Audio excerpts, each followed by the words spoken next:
Welcome to Windows on the World with me, Mark Windows, bringing you cutting-edge news, empowering information and no conspiracy theories. So Andrew Collins, welcome to Windows on the World. Good evening to you. Hi, you're an author and you've written many books. Can you introduce yourself and just a bit of background on your research? Yes, I am a writer, researcher, lecturer, and the author of a large number of books which challenge the way that we see the past. They include From the Ashes of Angels, Gods of Eden, Gateway to Atlantis, and the latest book, which is Gobekli Tepe, Genesis of the Gods, which looks into the mystery of Gobekli Tepe, who built it, when and why, and also its impact upon religion, myth, legend, and the rise of civilization itself. Yeah, this was discovered a few years ago in an area of Turkey. Can you just tell us a bit about the area and when it was discovered and by whom? Well, it was discovered in 1994 in an area just outside the ancient city of Şanlıurfa, which was the Odessa of the Bible. And the discoverer was a German archaeologist by the name of Professor Klaus Schmidt, who sadly recently died at the age of 63, having worked solidly there from 1994 all the way through until just a matter of a couple of months ago. And the excavations there, which are on the top of a mountain ridge, part of the Anti-Taurus range, have been going on there, and they've uncovered about 1/10 of the site, which is hidden beneath this, what they call an occupational mound, which locally is known as a tepe, hence the term Gobekli Tepe, which means the hill of the navel. And they've uncovered 4 massive stone circles, the oldest ones in the world. Each of the stones are incredibly finely carved and shaped, and on many of them are beautiful images in high relief or in 3D of animals that presumably existed at that time in that part of the world, in southeast Turkey. And also the stones have T-shaped terminations at their top. And the reason for this is that they're actually quite abstract statues of the human form. On various of them, you can see like arms on their widest faces coming down to a front narrow edge, where you have like hands that come round and end in long spindly fingers.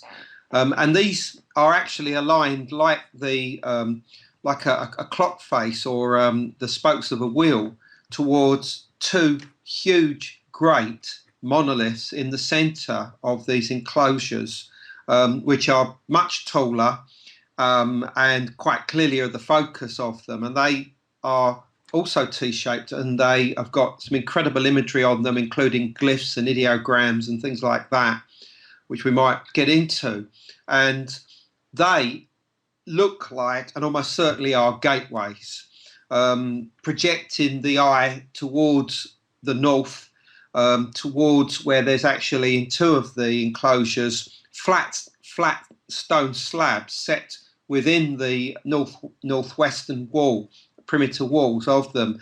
And in there, these slabs have got these circular apertures, which somebody standing between these huge, great monoliths would have been able to see through the apertures to the horizon. at a date of probably around 9,500 to 9,000 BC, which is when these monuments were constructed. And they would have been looking at something almost certainly that was happening in the sky itself. And all the indications is that they were focused towards a particular bright star by the name of Deneb, which is in the constellation of Cygnus, the celestial bird or celestial swan as we know it, on the Eurasian continent. But also this spot marks the point where the Milky Way divides, forks into two to form two separate streams known as the Great Rift or the Cygnus Rift. And this position of Cygnus and the fork or division in the Milky Way has been seen as a point of entry into a sky world that was believed to exist probably as early as the Paleolithic times, and that was somewhere that the souls of those living were seen to have come from originally and would return to in death. It was also the passage from the actual enclosures itself, probably through those apertures in those hold stones, to the Milky Way and Deneb as the point of entry into the sky world that would have been the route of the shaman, because these places are sanctuaries. They don't seem to be domestic in any way. There's no evidence that they're domestic. They are temples, quite literally, or places of ritual and ceremony for obviously specific reasons and specific actions. And of course, obviously, it's what they are and who was performing them that the book's about. It's very strange as well that this place was actually, it seems to have been buried deliberately. Is that right? It was deliberately buried, but we have to be careful with those words because that can give the connotation that it was all buried hurriedly at the end, and that's not the case. The burial was of the enclosures which almost certainly were going out of date, were being decommissioned over periods of time across a span of around 1,500 years, from around 9,500 to around 8,000 BC. And what I think was going on is that these monuments, particularly their twin central pillars and probably these hold stones, were aligned towards the stars, and the stars move at a rate of 1 degree every 72 years against the local horizon. So within 100 years or so, the alignments at the of your enclosures would start to go out of kilter with the stars that they were focusing towards. And I think that eventually, I think they probably could have moved the stones to a degree, but I think eventually they realised that they would have to build new ones. So they'd probably started to build new ones even before the old ones were decommissioned. And this was a gradual process where the old ones were filled in, and then new ones were built on top, and then they were filled in, then new ones were built on top, etc., creating this huge, great, what they call occupational mound. And that this occurred over a period of 1,500 years. There is no evidence at all that they were all buried at the end of their, at the very end of the period of occupation there, around 8,000 BC. Oh, thanks for clarifying that. So it's very interesting that you're linking this area with the original Garden of Eden. Is that correct? It is, yes. And even Professor Klaus Schmidt in 2007 made the link between Gobekli Tepe and Eden. For instance, the local city there, which is only 8 miles away, one of its old names is called Adamna, which means the place of Adam, which is a little coincidental on its own. But the fact of the matter is, if you look in the book of Genesis and follow the clues to the original Garden of Eden, which almost certainly was a geographical location, it says that it was positioned where the 4 rivers of paradise take their rise. And 2 of those rivers are easily identified as the Euphrates, which flows very close to Gobekli Tepe, and also the Tigris. And these both rise in eastern Anatolia, modern-day Turkey. And the other 2 rivers, which are also identifiable, also rise in this same region. And this is an area of around 150 to 200 miles away from Gobekli Tepe itself, to the east. But we also find that many of the other early biblical stories in the Book of Enoch are all set in this area. For instance, Noah's Ark is said to have come to rest on a mountain, and although Christians believe this is Mount Ararat, this is actually quite a modern creation from about the 5th century AD. The original so-called place of descent of the Ark, which goes all the way back to Assyrian times, and was accepted by the early Assyrian church, the Muslim people of the region, and certain Jewish communities, all placed it at a place called Mount Judi, or Judi Dar, which is a mountain about 150 miles to the east to southeast of Gobekli Tepe. And also there you've got the story of Abraham himself. Abraham was said to have been born traditionally in Shanlurfa, 8 miles away from Gobekli Tepe. And it was said that he then went to the ancient city of Haran, which is the old place of the star worshippers and moon worshippers known as the Sabians, which is again within sight of Gobekli Tepe, before Abraham himself left this region of which is generally known as northern Mesopotamia, and went south into the promised land of God, which of course was Canaan, which eventually becomes Israel and obviously modern day, Israel and Palestine. So basically what we're saying is that the reason why all the early biblical stories occurred in this area is because that's where the early Semitic or Hebrew peoples actually lived before they travelled south into what is today Israel and Palestine. But, you might say, well, what's the link then between, Jewish legends and stories that may be only 3,000 years old and those of Gobekli Tepe, which obviously is at least 10,000 years old? Well, the fact of the matter is that Gobekli Tepe marks also the place of the Neolithic Revolution, where agriculture and animal husbandry began. And this changed everything. Before this time, everybody was hunter-gatherers in theory. In theory, yeah. It's interesting, actually, because there's a lot of underground complexes in Turkey as well. Do you think they tie in any way? It's possible. I mean, I investigated those back in the 1980s, and I've been into them various occasions since. And there is some evidence, and I mean some as in some circumstantial evidence, that they could go back to the Paleolithic era.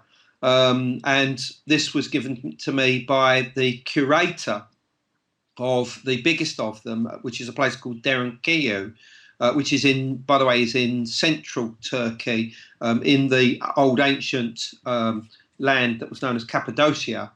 And he basically took me around and said, look, you can see that there are different levels relating to different periods of activity within these cities, and all of the stone debris and chippings that would have been created as a result of the building of them are essentially never been found.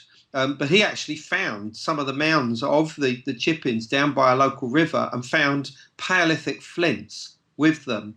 And, this was his evidence, and it's good evidence, I think, to suggest that at least some parts of those cities could have been in existence at the end of the last ice age. So it's a possibility, and I wrote about this extensively in a book called From the Ashes of Angels in the 1990s.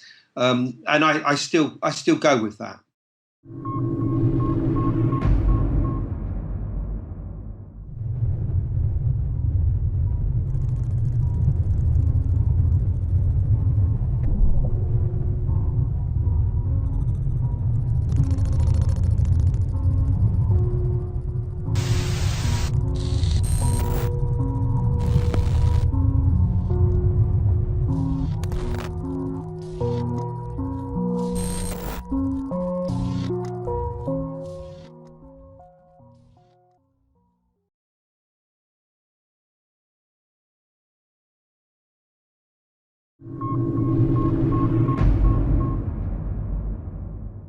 There's this other theory of that the Garden of Eden was the original Garden of Eden. Yeah, I mean, Eden, I mean, that there is a couple of derivations of it in Akkadian. One is basically that it means steppe, as in steppe terraced land, which would obviously be place of cultivation, which makes sense of the idea of the Garden of Eden. In other words, garden in some ways is almost like a replication of the word Eden because it relates to garden or terraces. Yes. But there is another derivation. I can't remember exactly what it means, but it means something like prosperous place or something like this, which also has been associated with it. But the fact of the matter is that the Book of Genesis clearly states that the terrestrial paradise, or the Garden of Eden, if you like, is where the four rivers of paradise take their rise. However, this has not stopped people putting Eden wherever they want. Now, in the North Pole, in South Africa, in the New World even. However, one of the still the most popular places to place Eden is in the area of Basra in lower Iraq. And the reason that old scholars and theologians actually came to this conclusion is that because two of the rivers of paradise, Euphrates and the Tigris, actually almost meet in the area of Basra, and they form this huge waterway that then flows out into the Gulf of Persia. And there's a complex discussion on that there were other tributaries that came in at this point, and maybe another river coming in from Persia, and that maybe this was it. And one of the reasons why they wanted to place it in lower Iraq is because it was very close to the traditional site of Babylon. And there are various ancient accounts that say that Babylon was almost like the antithesis of Eden, and that Babylon would rise up near Eden. So there was a whole focus of attention in the area of the Babylonian Empire. And that's one of the reasons why that interest was there. And I'll be honest, it just doesn't make good sense. And even today, it's actually still the most popular theory relating to the site of the Garden Eden, but it's actually based on flimsy evidence at best.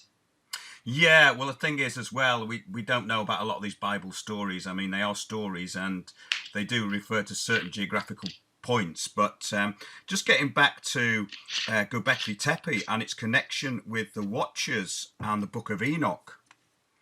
Could you tell us a bit more about that? Well, the Watchers are essentially human angels, very tall, pale, often described as having long white hair, very strange eyes, viper or serpent-like faces, as if they got very long heads with long jaws, and occasionally described as wearing cloaks, which here and there seem to be bird-like in appearance. In other words, almost like feather coats. They have no wings at all. This was something that was only really introduced into, angelology in about the 4th century AD. Now, the Watchers are said to have lived in paradise / heaven / Eden, and have tended over Eden itself. And they're mentioned in the book of the Book of Enoch, which is a very, very strange and very ancient text that was found amongst the Dead Sea Scrolls. They're mentioned in various other texts as well, but this is the main source. So what this says is that they descended among mortal kind and took wives for themselves, and they produced these huge offspring known as Nephilim. And the Nephilim supposedly run amok, and because of this, the angels that had remained, or the Watchers or angels that had remained loyal to heaven, not these rebels that had mixed with mortal kind, came and rounded up all of these rebel Watchers, killed all the Nephilim, although it seems some got away according to the Bible, and took them back to heaven, as it were, and incarcerated them, and that this was the scene that Enoch, in his journeys, actually witnessed. The incarceration of these watchers. Now, this is a strange story, obviously, and how much it's based on reality, we'll never know. But what is interesting is that there's a clear trafficking between these watchers and humankind, i.e. us. And it's said that the watchers give to humanity the arts and sciences of heaven. And there's a long list of what these arts and sciences are. And although some of them seem to be quite, sort of fantastic, fabulous, as it were, a lot of them seem to be the first for humanity that took place in the area around Gobekli Tepe, the Near East, Southwest Asia, Eastern stroke, Southeastern Turkey. And what I proposed in From the Ashes of Angels is that the watchers were a memory of the shamanic elite, the ruling elite that was behind the rise of civilization, the rise of the Neolithic Revolution in this very area around 9000 BC. Now, I wrote all this back in 94, 95, it was published in 96, and it was at this very time that Gobekli Tepe was being uncovered for the first time. And obviously the site itself was almost like the smoking gun of a lost civilization, really, when it was revealed to the world in the year 2000. And obviously everybody said, look, I think you've probably got it right, what you said earlier on. So obviously I've had to put all of that in context with what I'd earlier written, which, basically made me review all these ideas to do with the watchers. And what I now believe is that the elite behind Gobekli Tepe, and therefore, the Neolithic Revolution, were indeed the watchers. And there is evidence of this, I think, from the ancient city of Haran, because there is an old Hebrew story that says that the founder of Haran, a person by the name of Canaan, not the familiar Canaan, but another one, actually discovered a stone stela, which basically means a standing stone with a load of writing on and images or whatever, which contained the astrology, is the word that's used, of the watchers, and that it was this that they used to to create the religion of the Sabians or Chaldeans, the inhabitants of Haran. Now, Haran is within sight of Gobekli Tepe, but more importantly, there was ancient settlements at Haran going all the way back to at least 6,000 years, and arguably as early as 8,000 BC. In other words, it's very likely that the people who visited and maybe maintained or maybe even created Gobekli Tepe, their descendants came to live on the Haran plain at places like Haran itself and the various other settlements in this area, carrying these traditions on. And these traditions eventually came to be inherited by these star worshippers, these moon worshippers, at places like Haran, the so-called Sabians or Chaldeans. Hence the story of the astrology of Haran coming from the Watchers. And there's that, plus various other indicators like that really do suggest that this is fact. And even Professor Klaus Schmidt, at one point in an interview, said that he believed that the stone pillars, the T-shaped pillars at Gobekli Tepe, were representations of what he called the watchmen of the area. Now, this was a translation, obviously, from German, and the watchman is also a secondary name used in the Book of Enoch for the watchers themselves. So I get the sense that he also was going along those lines. But then we come to the Anunnaki. The Anunnaki are like the Sumerian or Akkadian form of the watchers. They too are said to have striking eyes, serpent or snake-like features, and they are said to have given humanity not just the fundamental roots of civilization, but it's also said that they gave them from their primeval mound known as the Duku, which was situated on a mountain called Karsag. They were said to have given humanity the first sheep and the first grain.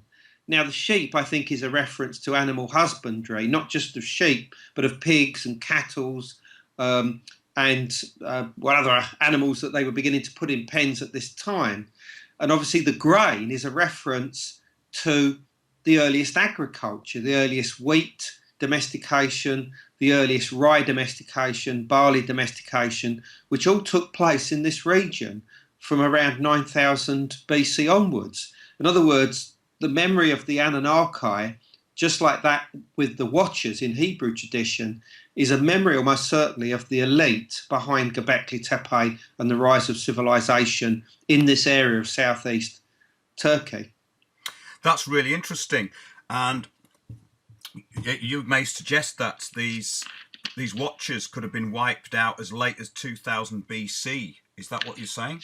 Did I write that somewhere? Probably. I think it was in one of your lectures, actually. Oh, I'm sure I said that at some point. Well, I mean, if I did, I said that a long time ago, and I think wiped out is probably the wrong emphasis now, because we now know who these Watchers were. I think they were human hybrids, and I don't mean aliens in any way.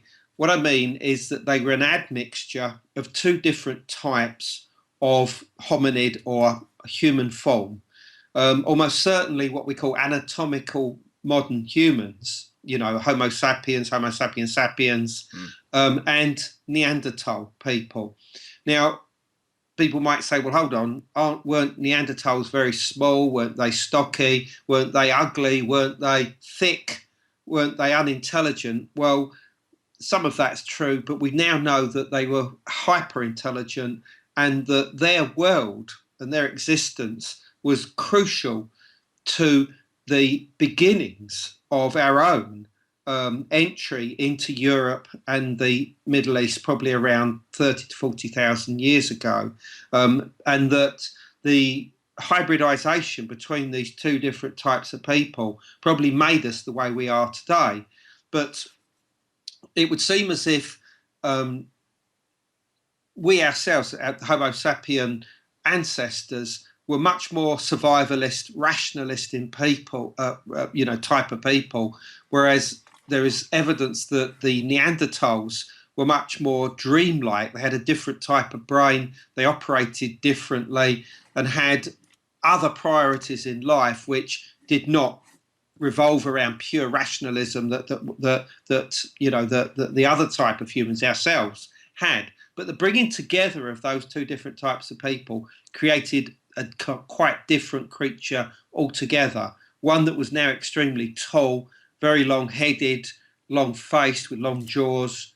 Probably had quite striking features, and we can even pinpoint archaeologically who these Watchers were, and all the evidence suggests that they came in from the north, probably via the Caucasus, from the area of the Russian steppes, what's also known as the Eastern European plain, and were made up of a culture known as the Swiderians. And the Swiderians were themselves very, very ancient and are linked with two very, very ancient high cultures that go back to around 30,000 BC.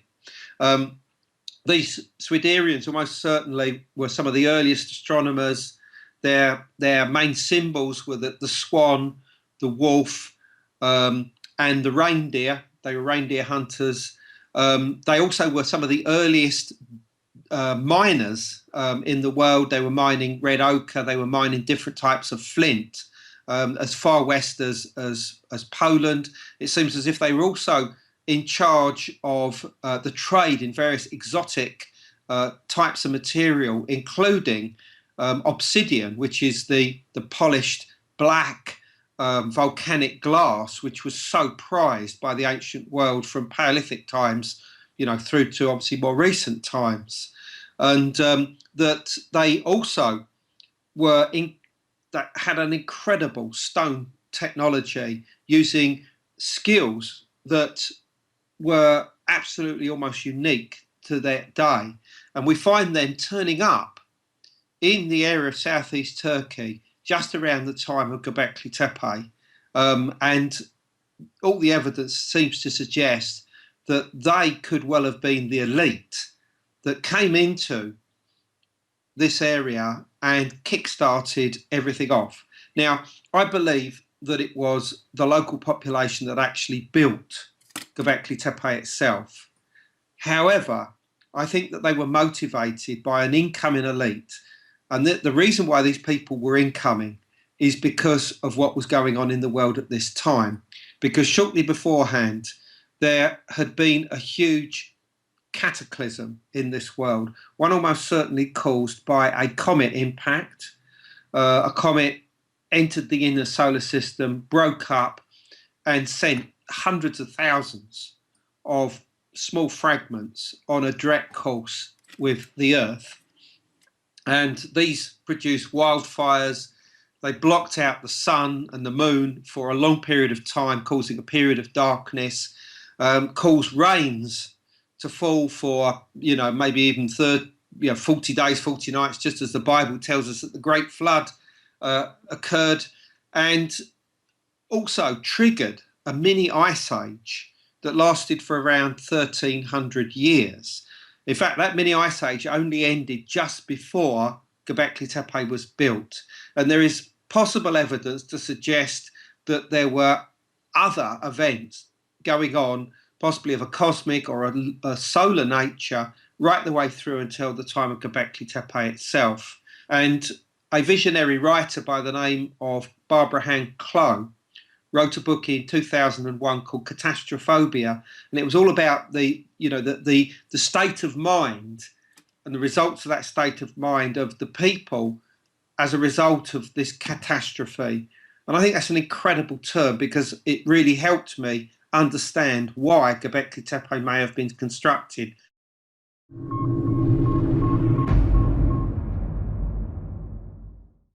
They're putting me in a position where they're harassing not just me, the person who lives there, who's declared, I'm not there. I don't live there. The only reason that they've gone to that particular address is because the person who lives there happens to be one of the cases that I have personally written up. They don't know where I live.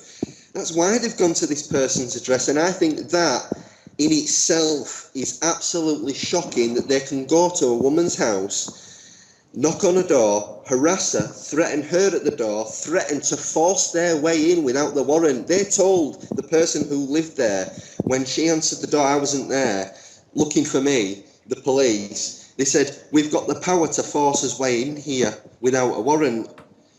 And she says, no, I don't think so. And she pulled out a phone and she says, I'm going to press the record button now. Will you please record that? Repeat what you just said for the recording. And they backed down straight away and left. So they've got no power until you give it to them, or until you've broken the law, and then they can exercise their power to serve justice. That's their jobs.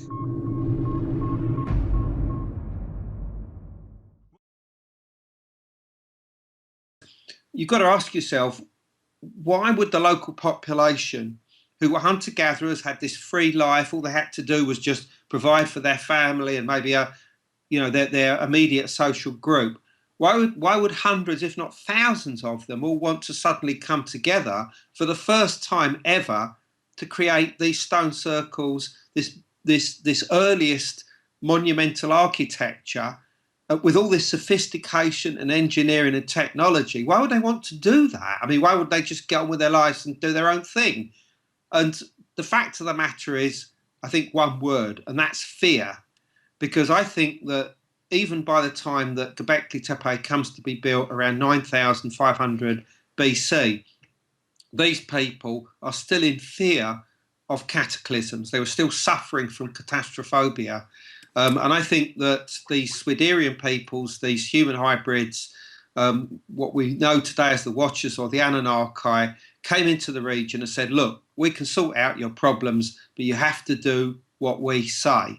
And part of that deal was the construction of these monuments. And these monuments were then used by shamans, whether they were Suderian shamans or whether they were local shamans, we'll never know, to make contact with otherworldly realms, within trance, within altered states of consciousness, to counteract the supernatural forces that they believed were responsible for these cataclysms. And I think that they saw them in terms of what's known as the trickster, the cosmic trickster, who is most commonly seen in the form of a fox or a wolf, both of which are symbols that are found in prominently at Gobekli Tepe, particularly on those central stones which I described, those central monoliths. It's almost like those central monoliths allows that access into the other world to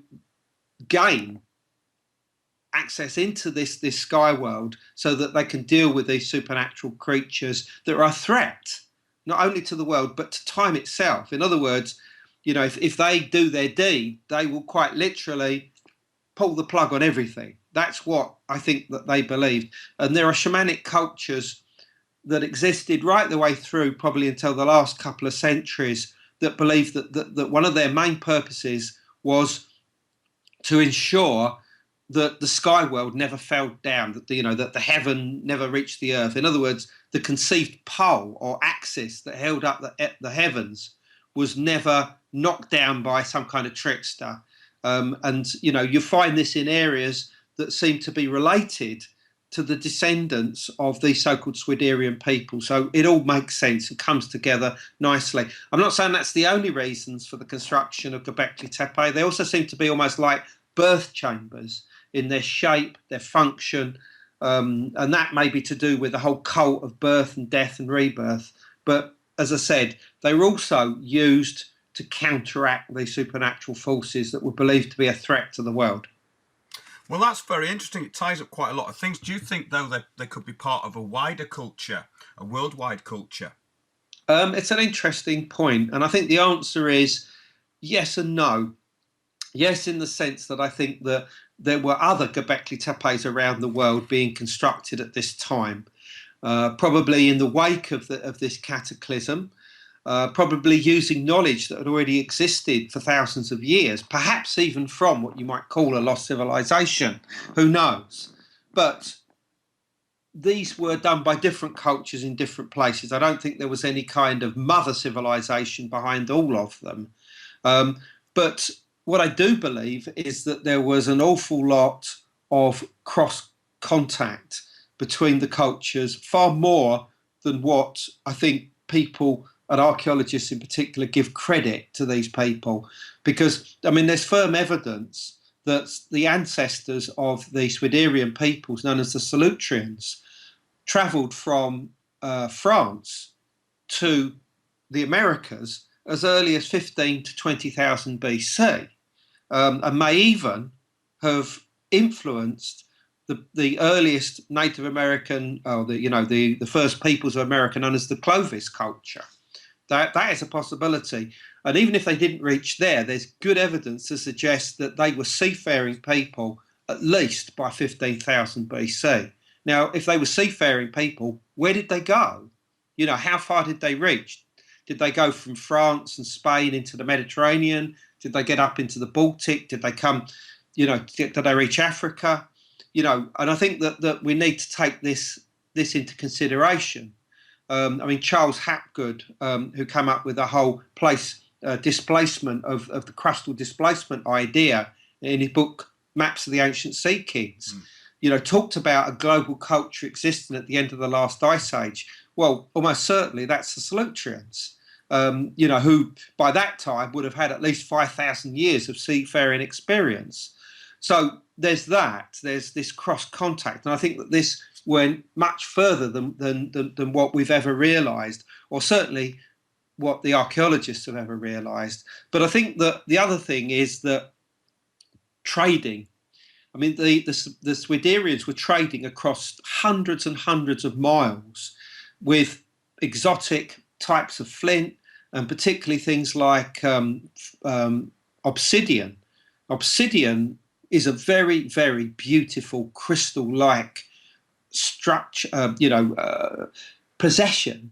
And if you see some of the early arrowheads and scrapers and things like that are made from it, that come out of places like central Turkey and eastern Turkey, where there are volcanoes that produce this, and different settlements and villages that were workshops. I mean, it's incredible. You can understand why it's so prized by people. Some of it's almost colourless, and it has this incredible smooth feel to it, and you can understand why things like this would become of great value, and whoever controlled the find spots and the production and the trade of these would be the people in control of different communities. In other words, it would be their way of entry into these communities and gaining a hold amongst them psychologically. Yeah, that's true. And the Solutrean culture and the Clovis in what is now the United States of America, could they be part of this culture of mound builders who were allegedly giants? I mean, there is this giant culture that seems to have gone around the world. When I say giants, I mean we're talking about 7 to maybe 10 feet tall, very, very tall people who are often red-headed or blonde-haired. Have you heard about this? Is it an area that you've gone into? I've recently contributed quite a large part to a book called Path of Souls by my colleague Greg Little. Now, he is one of the United States' top experts on mound building cultures. And the book looks at two things. It looks at two particular constellations, Cygnus and Orion, as being almost like the two stepping stones or gateways into the afterlife amongst the first peoples of America, and that these ideas almost certainly came across from the Eurasian continent before the closing of the so-called Beringia land bridge between Alaska and Siberia, which was thought to have occurred around 8,500 BC. The other part of the book is looking at the absolute evidence of giant skeletons found at mounds in the United States, and some very, very interesting facts emerge. And that's firstly that the level of skeletons found and recorded in bona fide archaeological journals like the Smithsonian journals, things like this, are far higher in percentage than you would get through gigantism, which is a genetic disorder which produces the 7 or even 8 foot basketball players that we see today. Now, there's always been giants and always will be, because it's a genetic disorder. But the fact of the matter is that the percentage factor of giant skeletons that were sensibly recorded, bearing in mind that a lot of these stories are fantasy, they were either created by the local landowners to draw attention to their land, or they're just exaggeration of normal size skeletal remains, because people just didn't know enough about the way that the skeleton breaks up in the soil after death. In other words, the way that it parts will actually lengthen a body by at least a foot, for instance. I mean, that's a fact. Yes. But beyond all that, there is sound evidence of these 7 footers, at least 7.5 footers. Beyond that, it gets into iffy territory. But almost certainly there were people much taller as well. But whether they were part of a race, we don't know yet.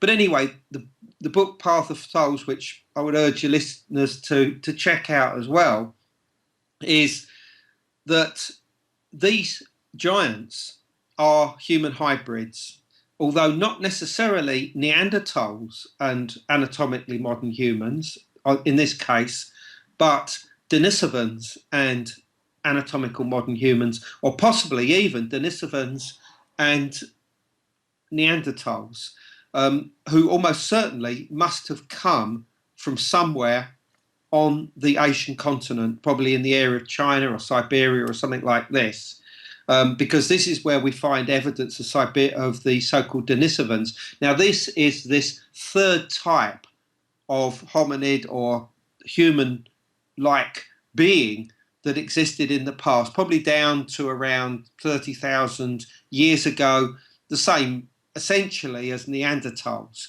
But whereas the Neanderthals occupied most of Europe, Southwest Asia, up to and including Central Asia, the Denisovans controlled the other half of Central Asia, right the way across into Southeast Asia, into Australia, Indonesia, etc., etc. And there's even a fourth type of human, which they've got DNA evidence for, but cannot find yet any anatomical remains to connect with it. So you've got 4 different types of, you could call them humans if you like, all of them interbreeding in some way in the past. And the evidence does seem to suggest, and I showed why this is in Path of Souls, that the giant skeletons being found are definitely Denisovan hybrids, and that the Denisovans themselves may well have been 7-footers, and that their own ancestors were very tall, 7.5 feet anyway. So this is not outside the realms of possibility. Well, it's very interesting, and this could possibly tie into the Watchers and these hybrids. Are you aware of the elongated skull people there, the Paracas people? I am indeed, and I'm in close contact with the main researcher at Paracas, which is Brian Forrester. Brian and I are currently, in a sort of cross correspondence about, what the Paracas skulls actually represent. And I think we're both coming to the conclusions of 2 things. And firstly, that some of the skulls are actually natural, and that the elongation, the incredible cone-like elongation, is actually natural. Yes. Now, I know that's an incredible statement, but it does seem to be the case. Now, whether this was part of some kind of mutation at some point that created, some kind of subrace that looked like this, we're not sure yet. But the other fact of the matter is that almost certainly they are hybrids. They are not singly humans. I mean, as in Homo sapiens or Homo sapiens sapiens as we're known today, but may well relate to Denisovan, Neanderthal, or maybe even this 4th type of human who, at the moment we're just calling species X, basically. And that's about as far as you can go. I mean, it's very costly to do work with DNA, but that's the only way that you can actually get any real results from anatomical remains. And there are 2 types of DNA. One is what's known as mitochondrial DNA, which is the DNA not of us, but of the bacteria inside us. And then there's what's known as nuclear DNA, which is that of our bones and our own inherited DNA, which obviously is us ourselves. Mitochondrial DNA, you can determine a lot about the different mutations and tracing back the origins of the mutations, and that can give you a good indication of migrations going all the way back to supposedly the first, mother, mitochondrial Eve as she's known, somewhere in Africa about 200,000 years ago. But nuclear DNA will tell you what type of hominid or human that you're actually dealing with, whether it be anatomical modern humans, Denisovans, Neanderthals, or species X. And that's much more difficult, and it's also much more costly. The reason why it's much more costly is because there is only a few places in the world that can do these tests, but then match the findings against the existing databases of nuclear DNA, and get you results. And that is something which Brian will have to do if he wants any real answers in the future. Yes, that's the problem, isn't it? The cost of all this. And of course, there's people out there who don't want history to be changed or rewritten. That's absolutely fascinating, Andrew Collins. Where can we get your books and find out more information? Okay, well, andrewcollins.com, www.andrewcollins.com is my website. Gobekli Tepe, Genesis of the Gods, is available from Amazon, Barnes & Noble and Foyles of London. I always get them in because they're a nice local family business. And obviously, I talked about the book Path of Souls. That's by Dr. Gregory Little, with contributions by myself, Andrew Collins. So that's about it for the moment. And obviously, if you're interested in what you've heard, I'll be happy to hear from you via the website. Thanks very much, Andrew. That was great. Okay, thank you very much. Thanks for joining us on Windows on the World. Remember, keep watching those, watching us, watching Windows on the World. We'll see you soon.